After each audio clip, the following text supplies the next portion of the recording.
del homenaxeu de güey. Vamos a dar un aplauso, ahora sí, tampoco nervioso, para mí. Este no creía que iba a estar nervioso, pero sí que lo estoy. Vamos a recibir, permíteme el micrófono, vamos a recibir ahora, sí, para hacer mención, para hacer gala de este homenaje, a Diego Oliveira, director de marketing del Diario El Comercio, y a Manuel Ángel Ballina, concejal de Cultura del Ayuntamiento de Xixón, quienes van a hacer entrega de 10 plaques en reconocimiento a la tu trayectoria. Un aplauso.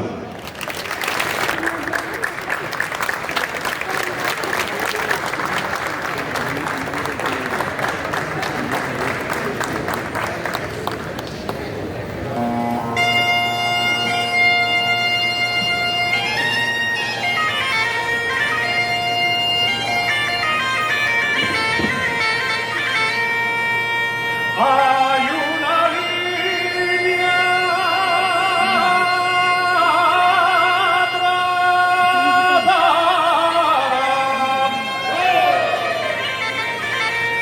San Martín del Rey Aurelio.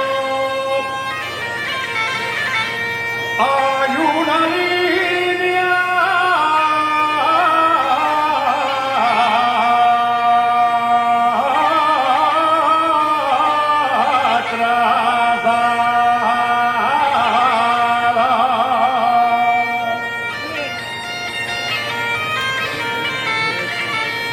hay una línea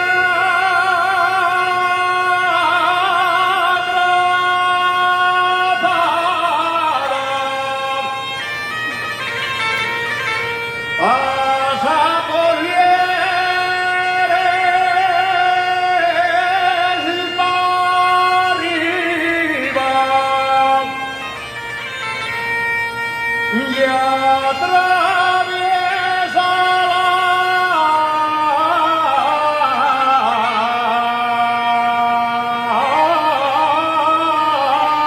la collada.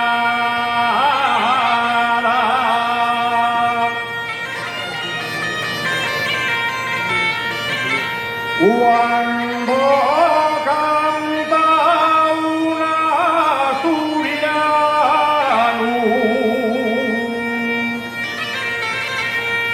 cuando canta un asturiano,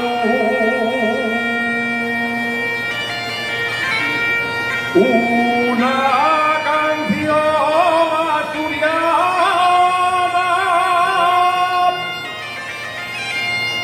lleva a España en corazón y Asturias lleva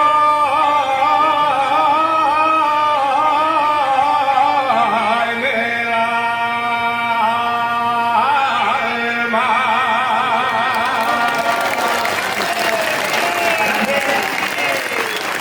Gracias, señora Maritera. Muchas gracias, Ismael.